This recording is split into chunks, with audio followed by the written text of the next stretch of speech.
भारत में लोकसभा चुनावों की वोटिंग सातों चरण में खत्म भी हो चुकी है और सबको इंतजार है 4 जून का, जब चुनाव के नतीजे सामने आएंगे।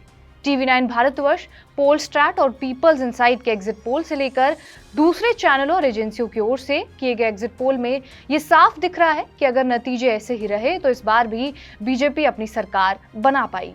ऐसे में इंतजार काउंटिंग का है, जब स्ट्रांग रूम में बंद ईवीएम्स को बाहर निकाला जाएगा और वोटों की गिनती शुरू की जाएगी।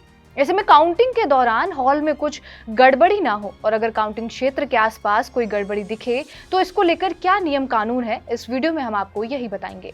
नमस्कार, मेरा नाम है रिया शर्मा और आप देख रहे हैं टीवी9 डिजिटल।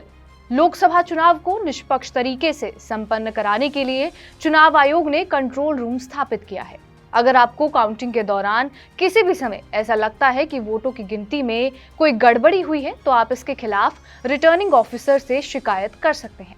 अगर रिटर्निंग ऑफिसर आपकी शिकायत के खिलाफ कोई एक्शन नहीं लेते हैं तो आप जिला निर्वाचन अधिकारी के पास भी शिकायत कर सकते हैं। इसके अलावा चुनाव आयोग का हेल्पलाइन नंबर तो है ही, आप इसके लिए चुनाव आयोग की मेल complaints.eci.gov.in पर भी मेल कर सकते हैं और टोल फ्री नंबर 2305-222-0, 2305-222-1 इन दोनों नंबर्स पर भी आप संपर्क करके अपनी शिकायत दर्ज करवा सकते हैं। हालांकि अगर किसी केंद्र पर वोटिंग मशीन बदलने या उसमें छेड़छाड़ की शिकायत मिलती भी है तो काउंटिंग सेंटर में मौजूद रिटर्निंग ऑफिसर इसकी जांच करता है। और मान लीजिए अगर ये साबित हो जाए कि ईवीएम से छेड़छाड़ की गई है तो उसे अलग रखा जाता है। उसमें रिकॉर्ड किए गए किसी भी वोटों की गिनती नहीं की जाती है। जिस मशीन को लेकर शिकायत मिली हो सिर्फ उसे ही अलग रखा जाता है और बाकी की काउंटिंग की प्रक्रिया को ऐसे ही जारी रखा जाता है। अब काउंटिंग हॉल के अंदर गड़बड़ी ना हो, इसको लेकर क्या नियम है वो भी जान लीजिए। काउंटिंग के दौरान उम्मीदवारों के एजेंट्स भी काउंटिंग सेंटर में ही मौजूद होते हैं।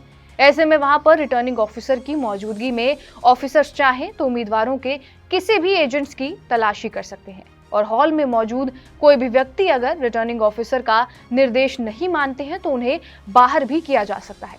इसके अलावा काउंटिंग सेंटर में तैनात कर्मचारियों और सुरक्षा कर्मियों के अलावा किसी को भी हॉल में मोबाइल ले जाने की परमिशन नहीं होती है।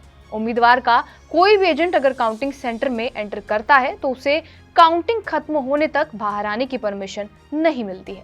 इसके अलावा अगर काउंटिंग क्षेत्र के आसपास यानी 50 मीटर के अंदर आपको लगे कि किसी व्यक्ति के पास हथियार है या फिर वो किसी काउंटिंग सेंटर में घुसने की कोशिश कर रहा है या फिर आपको किसी शख्स पर शक है तो आप इस पूरे मामले में भी रिटर्निंग ऑफिसर से शिकायत कर सकते हैं।